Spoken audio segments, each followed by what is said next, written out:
Hello, everybody, and welcome back. This is episode 24 of the ABM All By Myself podcast. If you now wanted to, you could listen to an episode on the hour every hour, and not until the second day of doing this would you experience a repeat episode.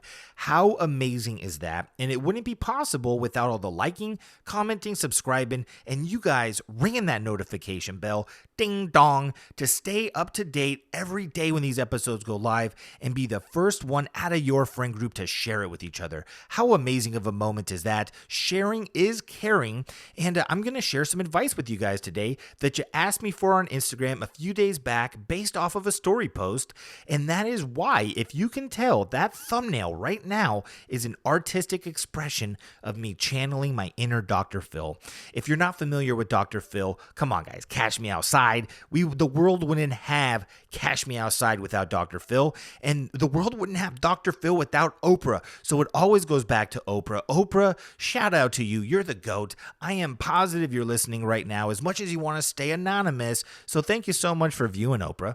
And let's get right into it. The first question we have is, how do I save money for things like a car and other stuff I want, etc.? So I'm guessing you want advice. Maybe you're looking to save up to buy a car and you want to know how to do that. And that's a very valid question. Typically, the school system is not going to teach you how to be financially responsible. Let's just assume that it doesn't behoove the powers that be for you to be in control of every aspect of your life. Maybe that's the case. I don't know. But what I would recommend is you start off with a budget sheet. You need to know how much are you bringing in a month, how much expenses do you have, and what's left over at the end of the month that you can potentially put aside.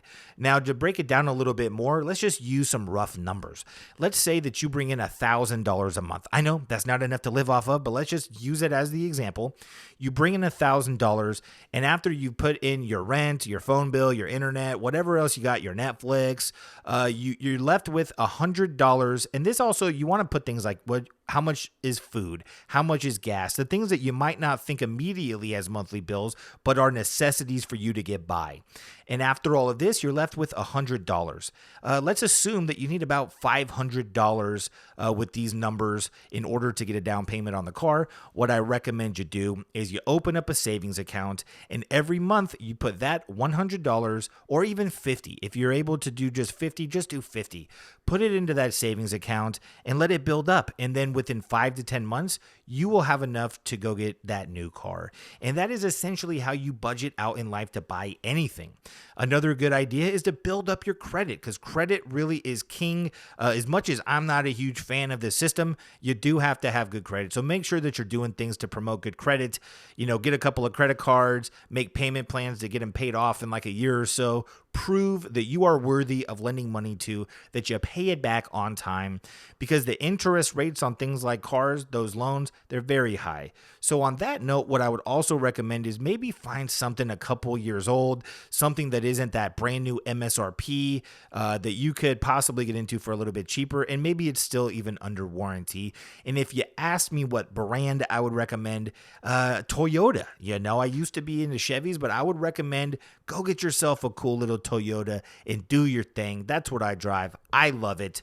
And so thank you so much for that question. That was awesome. Now, next question. How do I ask a guy out without making it awkward if I'm rejected? Well, guess what? It seems as though you know this, but if you're going to live a life of substance where you're going after what you want, you're taking the harder paths in life to achieve things, rejection is just a part of it. So this is a great question, because learning how to deal with rejection will make you a better, stronger, more accomplished individual in life. And I'm proud of you for realizing that you might get rejected. That's a very realist approach of you. And especially if you're asking somebody out, we've all been there. We've all had that insecurity, that awkwardness, that feeling of we might embarrass ourselves. But just know that you can't embarrass yourself if you're being genuine, authentic, and truthful. So my best recommendations on this specific thing would be maybe try to find a moment where there's not too many people around, maybe a small group of people. But if you're doing this in a large group, people are always going to be the unpredictable variable. They might want attention, and they might add to the moment in a way that doesn't behoove you. So I would find a moment where you have somewhat of a private time with this individual and just walk up and be genuine and honest. Say, hey, I really like you. I would love to get to know you more. My thought is we could grab some coffee, we can go walk around the park and do that. Is that something that you'd like? Is the feeling mutual? And if they say no, which they might, and you've come to that realization, that's why you're asking, you simply say, thank you so much. You're an awesome person, and I hope you have a great rest of your day. And you just take it from there and you take it in stride. You are controlling the moment, and nothing about that should be seen as awkward. If anything, you're going to empower everybody around you to see what a real G does. You know what I mean? And if they say yes, which, we're all rooting for you. Me, the whole ABM fucking nation is rooting for you, and we wish you the best. But that would be my best bit of advice for that scenario. And now we're moving on to the next question. How to deal with a significant other spending a good chunk of money on OnlyFans chicks after I told him no. So here, I'm going to approach this with two angles. One, let's say that this is a new relationship. You haven't been with this individual for very long. I would say cut it. If you have expressed that this is something that you would rather them not do, there's no reason why somebody needs to be subscribed to a bunch of OnlyFans girls who probably have guys running their account, so they're talking to a dude anyways who they don't even know or they've never seen. But if it's so important to them to do that and take away from what you're looking for out of this relationship, I would just cut it. They're showing you a lack of respect. They're not respecting your boundaries, and you just don't mean enough to them today to make that change, and you deserve better than that.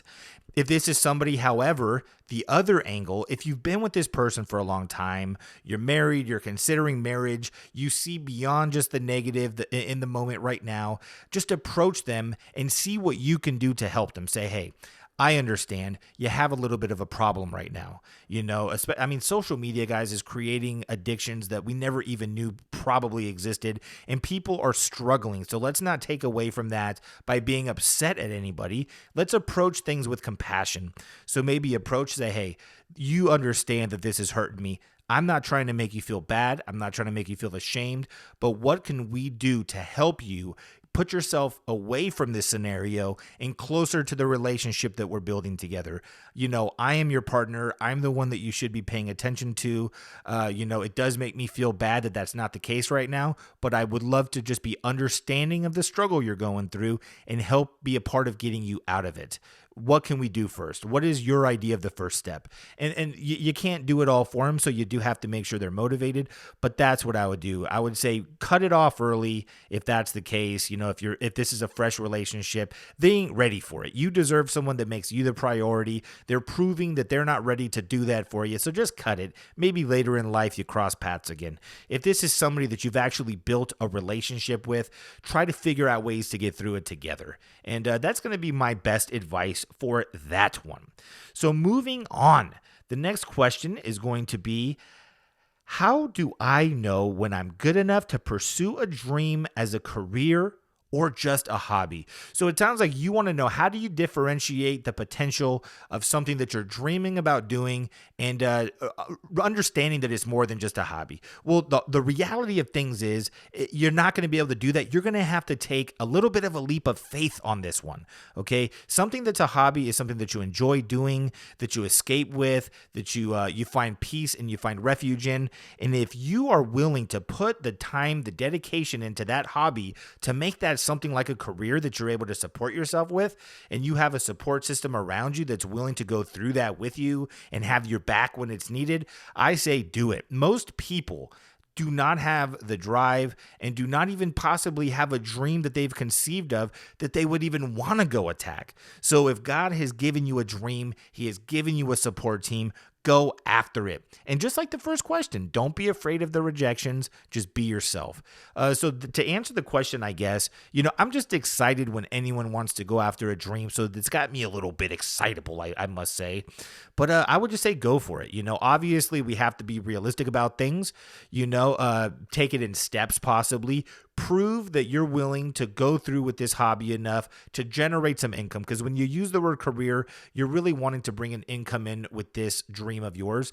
So if it's a hobby that you're able to convert into something that's making you some passable income, and the realization is that if you were able to dedicate more time to this hobby than what you're currently doing and you can come out on top, then that is where I would say make that leap. But yeah, that's the best answer I'm going to give for that. But you know what, guys? In the comments, leave what is your guys' dream? What is something that you would love to do that maybe you're afraid to take the leap on? And if you have taken that leap, what was the thing that pushed you to that point? I think that's it's something we should all strive for. So congratulations to you on having the dream. And I and the rest of the ABM crew is rooting for you and hoping nothing but success. And on that note, we got a couple minutes left. That's going to be the last question that I read or that I give some advice for. So now I can undo my inner Dr. Phil. And why don't we have a fun story time? Right? So let's get into it. When I was younger, in my high school days, me, Shane, and my mom lived in an apartment called the Monteres. And this was the same time period where I had the infamous Suburban that I blew the engine in on the freeway. And in that story, I did tell you that car had a TV in it, which was bitchin'. At the time, nobody was having a TV in their car. It was pretty exclusive, and I was proud of that. I had a CD player that I could put like 3 CDs in, and it would shuffle amongst them, and it was a pretty bitchin' sound system. So yeah, it was an awesome car to have. I lived at the Monterey Apartments, and when the engine blew, I didn't mention this, but the TV had actually not been in the car for quite a while at that point, so I'd like to share with you why that is now. So at the Monterey Apartments, the way it worked is we lived on the bottom floor and then we had a neighbor directly above us, so an upstairs neighbor, and their patio didn't necessarily go out as far as ours. So if you were upstairs looking down from their patio, you would be able to see ours, and if you dropped something, it would land inside of it. And we had some people living above us that weren't too respectful, right? I had actually recognized a few of the gentlemen that were living upstairs because I had gone to high school with them, or they had already graduated, and I wasn't like friendly with them at all. I kind of knew them as more of the bad crowd, so I wasn't trying to associate too much, so I kept my distance. But one day my mom wakes me up and she says, "Jared, I can't do it anymore. These fucking neighbors," maybe she didn't cuss, but why not? "These fucking neighbors on top, they're spitting all night when they're partying, they're smoking cigarettes, they're ashing, spitting all onto our patio. I'm having to clean it up every morning, and it stops today. I need you to go upstairs and tell them that I'm pissed off and not to do that anymore." So I thought, okay, perfect. This is the first thing I want to do when I get up. So I got out, I went upstairs, and I was hesitant, guys. I'm not going to lie. I'm not like the toughest dude on earth, but going to a neighbor and telling them that, "Hey, you're spitting all over the property. My mom's pretty pissed. You got to stop doing it," knowing that they ran in somewhat of the bad crowd, I had a little bit of anxiety going into this moment. So I knock on the door, and the guy that I recognized the most answers it, and I actually knew his name. His name was Rick. So I said, "Oh," I was like, "Hey, dude, is it Rick?" And he said, "I don't know who the fuck you are." And I said, "Okay, perfect, bro. Well, actually, I think we went to high school together, man, and I live right below you." He said, "Right on, bro, but I still don't know why you're knocking on my door." And I was like, okay, so obviously the picture here that's being painted is this was not a pleasant interaction at first, right? So then, I'm telling him, "Hey, dude, just so you know, my mom woke me up. Evidently, you guys are partying upstairs, and there's a lot of cigarette ash and spit that lands in our patio. I'm guessing you weren't even aware it was happening, but is it possible that maybe you don't spit down straight? Maybe you aim it a little bit further to get into the walkway so I don't have to deal with it? Or maybe you just spit into a can or something, dude, but not onto our patio." I don't remember exactly how it was said, but I tried to be very polite, which he responded back to me, "Fuck that. Go ahead and leave, in fewer less words." And then a gentleman that was in the back area came to the forefront to the door, and I think he had a gun or some kind of weapon. I remember there being an intimidation factor, and I don't want to say he had a gun for sure because that would be a pretty bad crime, someone bringing a gun up and threatening me. But I remember the intimidation factor was there. They both told me to get the fuck off of their front porch or their front doorstep, and I did. I went down, I told my mom, "Hey, I talked to them. I don't know what's going to happen, but yeah, we'll see where that goes." So I went off that day, hung out, had a great time, came home that night, went back into the apartment, and I fell asleep.